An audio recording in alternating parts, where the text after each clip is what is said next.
Please welcome Managing Director and Vice President of International Markets for Trip.com Group, Boon Sian, in conversation with Skift Asia editor Peden Doma Bhutia.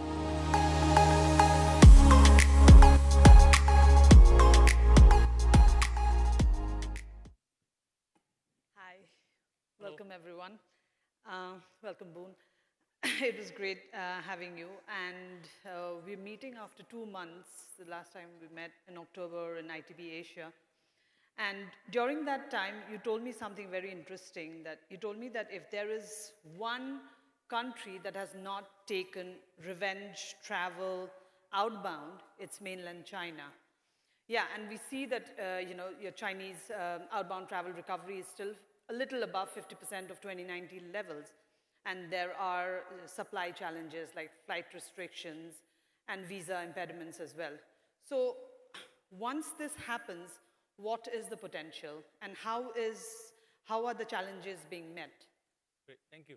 I am a bit nervous because Peden told me that there's high expectations and everybody is looking forward to hearing about Chinese travelers.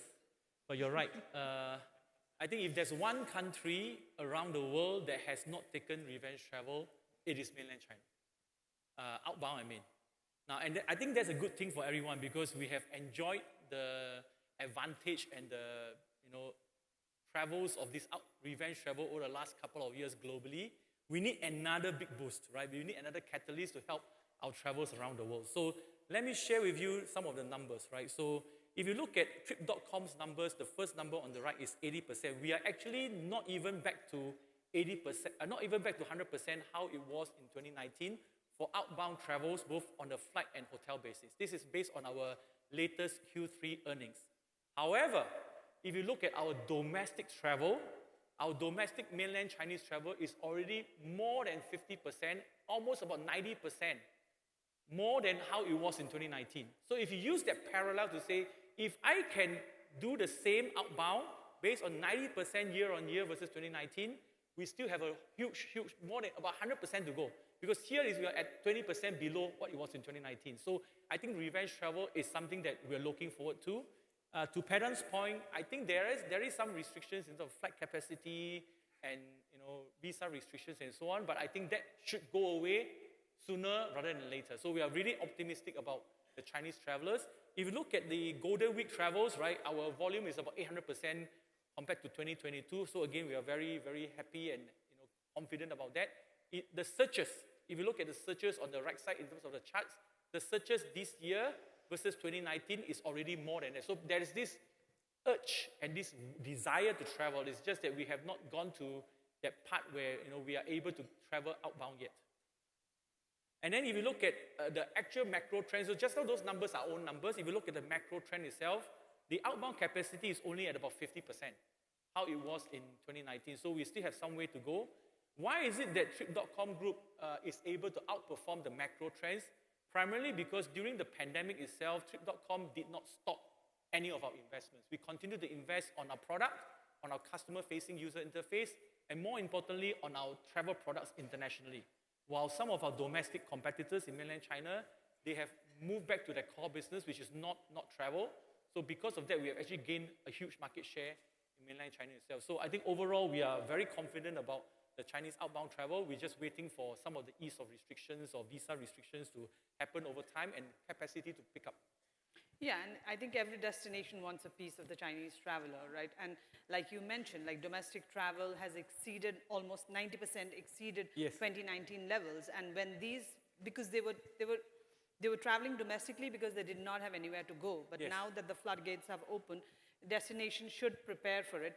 And I think destinations like, Indonesia, Malaysia, China, Thailand, Singapore, they are working towards visa-free entry for Chinese nationals. That's right. And so what is the role of tailored services to cater to the Chinese traveler, whether it is destinations like Dubai, Paris, and Thailand that have Chinese language support system, or it's about, what are the other ways in which the digital payments like WeChat Pay and Alipay, and you told me a very interesting thing about the fact that Chinese people, they don't carry credit cards. And even the beggars on the roads, they have a QR code. So you can just pay them through the QR codes. So very interesting. Could you talk about that? Yeah, definitely. I think I can tell you a lot of stories about it. I think the most important thing is go to mainland China and experience it. Because there's nothing better than feeling it for yourself, right? But I think going back to some of the information or the visas itself, if you look at what some of the destinations are doing to support both inbound and outbound travel, so the latest information was some of the European countries like France, Germany, Italy, Spain, and Netherlands. They have actually, mainland Chinese has actually on its own offered, a visa-free travel into mainland China so that we can get reciprocal travels between the two countries. Thailand has already offered visa-free, Malaysia, and the latest announcement was Singapore. So Singapore and China has already announced a mutually, agreeable visa-free travel between both regions. I think that itself is going to help to stimulate. That's for 30 travels. days, right? The 30-day one. It's 30 Yeah, the 30 days, exactly. And it's both ways, right? So it allows Singaporeans to go to mainland China. It allows Chinese to come to Singapore itself. And going back to some of the, destination marketing and tourism board. So for example, the Saudi Tourism Board, as well as I think the Dubai Tourism Council, we are actually working very closely with them. In the next few weeks, up to the first quarter, we're going to launch a series of campaigns with the Saudi Tourism Board to be able to drive inbound Chinese customers into Saudi Arabia. I think the good thing about the GCC countries around here is that they have very easy access to e-visas or on-the-ground visas. So I think it makes coming into the GCC countries very easy. To your point, I think if you look at our Golden Week travels, right, the top outbound destinations are Thailand, Malaysia, Singapore, even Japan. And then the international destinations, number one in Europe is actually UK. Because, again, due to the ease of travel. Mm-hmm. Now, going back to the payment model, if I tell you every Chinese only carries a phone, without wallet, without credit card, I'm not sure whether you believe me. I just recently, last week was in in Vietnam with my colleague. She's from mainland China. She didn't carry any cash, and she didn't carry any credit card. So you know what I had to do? I actually had to loan her Vietnamese dong and US dollars so that she can make payment at the hotel and the restaurants. That's really how they're used to actually just having e-payment. Now, why did this happen? Because over the last few years, during the pandemic itself, very much the mainland Chinese have shifted totally to the e-payment model. So there's two big payment methods. One is the WeChat Pay. The other one is the Alipay. I think there are some vendors here, some restaurants here, some like for example, I'm sure Atlantis, they offer this kind of Chinese payment. But in general, many countries or many hotel partners, they may not be ready for the Chinese travelers. One, because of the payment methods. The other one is potentially a Chinese-speaking staff at your hotel. And I can tell you, I mentioned to Peden this. I'm a non-Chinese, I'm an Asian. But whenever I check into the hotel room, one thing I always look out for is bedroom slippers. And that's what the Chinese do. They will look out for bedroom slippers. But when I go to Europe, more often than not, I can't find bedroom slippers because again, it's not how the norm is. So they're in C-Trip or in Trip.com, we actually have what we call Chinese preferred hotels, tags, where we have a checklist of items to say, first of all, do the hotels have Chinese-speaking staff? Not on a 24-hour basis, but at least during the daytime when they check in, do they have Chinese-speaking staff? Do they provide kettle? Because Chinese people like to have hot water, cooking hot water. They like to have Chinese breakfast, congee at the breakfast area. Right? Do they have bedroom slippers? So these are some of the things that we look out for. I mean, if anyone is interested later, I can give you a list of these are the checklists. And if hotels satisfy those checklists, then they will be eligible for a tag on our app where it says these hotels are Chinese-friendly hotels, which will be able to make the check-in and the stay for these Chinese customers a lot friendlier to it. I hope you don't feel that I'm exaggerating, but the thing is that this is really how the Chinese travelers are traveling. One more thing I want to share with you is that because Trip.com has been pretty strong in mainland China, when they go onto the C-Trip or the Trip.com site in mainland China, they look for hotels that has a review score of at least 4.8 and above. They are so spoiled by Trip.com, really making things good for the Chinese travelers within domestic China. So when they search for a hotel in terms of the review score internationally, the first benchmark is 4.8 and above, which means that actually in the mainland Chinese hotels, they're all fighting with each other to quickly respond to the reviews, quickly look at what are some of the review information that they can do better itself. So, I mean, internationally, for a hotel to qualify for Chinese-friendly hotel, we are setting a benchmark at 4.0. We don't expect at 4.8, but I want to let you know that that is kind of benchmark that the Chinese travelers are looking for. Go ahead. And Chai, of course, you were talking about the micro points as well, but I want you to also comment a little bit about how safety and security is very essential for Chinese travelers, and how can destinations really be ready for Chinese travelers? Yeah, safety and security is definitely very, very key. So, for example, I don't know whether you heard the news about one of the shooting at the Siam Paragon Mall in Bangkok. That week or that couple of weeks when that thing happened, we actually saw quite high cancellations of Chinese people traveling to Thailand. So safety and travel is very important. So for example, from our perspective, we have set up what we call an international SOS platform, where anyone that books through trip.com, when they go overseas, they have the ability to be able to call our SOS platform. Within 2 minutes, they can get access to support in terms of security or safety and so on. And we have tied up with over 1 million health providers internationally so that we can actually help the Chinese travelers in foreign markets or in foreign destinations to get support, whether it's through for health reasons or for safety reasons, so that they can get help on its own itself. So this is something that we have put in place to ease the concerns of some of our customers that's traveling overseas itself. So definitely safety and security is one of the key things that partners are looking for. So for example, the social media in mainland China, it spreads like wild cake. So as an example, right, the Little Red Book, the TikTok, I'm sure some of you are using TikTok or ByteDance on a daily basis. Chinese travelers look very much into the social media to look at what are some of the things to look out for when they go to a certain destinations. What are the routes they should take, right? So a lot of content generating information that many of our international travelers may not be used to. So, and because of that consumer behavior of mainland Chinese, if you look at the Trip.com app as well as the C-Trip app, we are taking a very, very different approach, right? We are moving away from transactional platform to what we call a content plus transaction platform. So 80% of our app itself is actually contents, video contents, sharing of information by customers that they have been to certain destinations. I mean, if you have not downloaded the Trip.com app, I would advise you to do it, because we are taking a very, very different strategy and direction compared to the very traditional OTAs itself. So I think it's important for you to look at that. The other thing that is also very different is this Boss live stream show. Now, why do we call it Boss live stream show? Because our boss is our chairman. He's the founding member of C-Trip. During the pandemic for those 3 years, he really wanted to help the industry because people couldn't travel abroad. They were looking for travels within certain radius of the cities itself. So what he did was he actually spearheaded this live stream show. So throughout the last 3 years, he's been actually participating in live stream shows in destinations, in hotels, promoting different areas so that we can help boost the industry. That has been so successful that we garner over 1 billion views on the live stream. We do it every Wednesday. And when we did the outbound travel at the beginning of this year, when the borders opened for mainland China, we did 3 regions, right? Hong Kong, Japan, and Thailand. For every of these live stream show, which lasts for 1 hour, we generated about $3 to $5 million of GMV. So it's huge traffic. People are already very used to that kind of concept.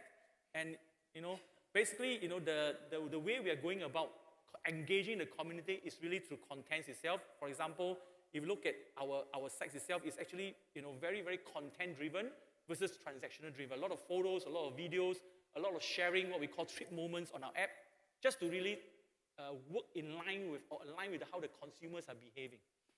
Yeah, Chai, the last time that Schubert from Trip.com was here, he mentioned that the new Chinese traveler will not react to old marketing strategies, because the Chinese traveler is moving from a destination experience to a more experience-driven, right? The destination focus is shifting to more experience-driven.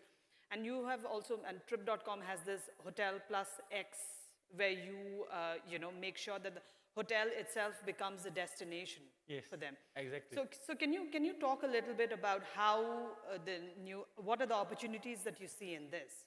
Yeah, so the Chinese travelers, I think part of it is due to COVID. They now start to be aware that, hey, life is not just about, going from point to point. Life is not just about going to different landmarks to see. They really want to experience how life is. So I'm looking at Serene here, from Atlantis Royal. We actually work very closely with them to launch what we call Hotel Plus X products. We did it very, very much in the Sanya Atlantis, and we want to replicate it internationally. Why? Because the Chinese consumers are already very much educated by Trip.com in mainland China to not just look for a room to stay. They are looking for experiences, whether it is a spa within the property, whether it's experiences within the vicinity of the property. So we launched products like benefits, like pickup services, even attraction tickets, afternoon tea. Again, depending on the uniqueness of each property, what these 5-star luxury properties have to offer, the customers would like to experience it, right?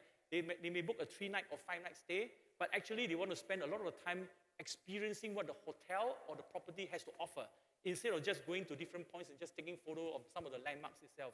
So we are really encouraging many of our luxury properties to go on the direction. Why? Because first of all, it helps to drive ADR.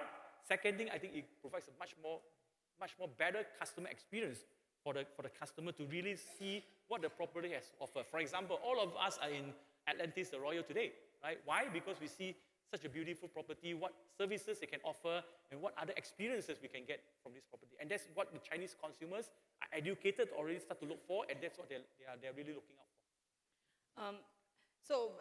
Let me just talk about AI as well, since Trip.com has developed the Trip Genie. Yes. So what is the significance of AI innovation in the group's long-term strategy?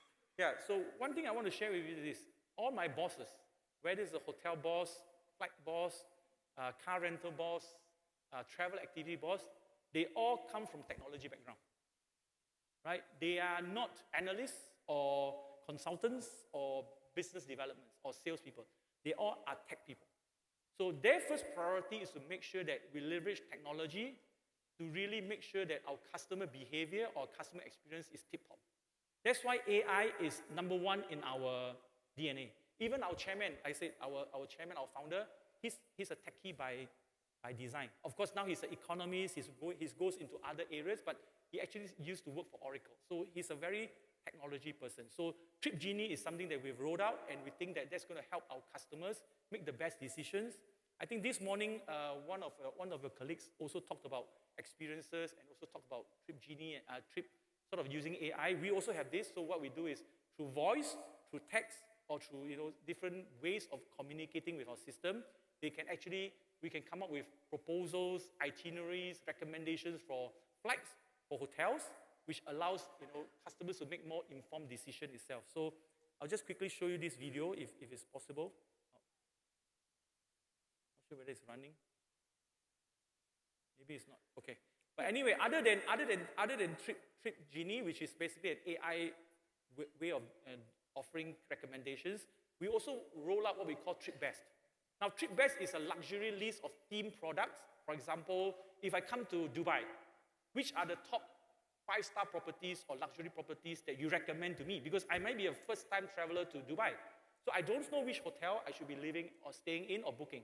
So what we have done is we leverage data as well as technology to come up with what we call a curated list of hotels, either by star ratings or by themes, family themes or Instagrammable themes, so that we can give recommendations to customers. Because they already are very used to Ctrip or Trip.com as a brand. Now they're not just coming to our brand, they're actually coming to our site to say, what recommended hotels should I go to? So we have a trip-based list of properties that actually are recommended properties. At the same time, we also have more price-sensitive people looking for value-added or value products. We have what we call trip deals. And last but not least, what are some of the latest trends that travelers are looking for? So when people are looking for trends, when looking for deals itself, we leverage big data to help our customers make informed decisions on their travels itself. Okay, great.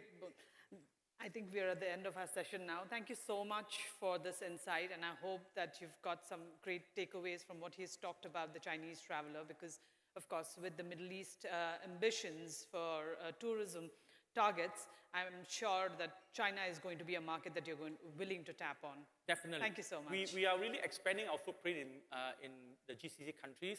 I was just sharing with Peden, we have just done localization. We are late to the game. We have just done localization Arabian language to target the GCC countries, but it's better late than never.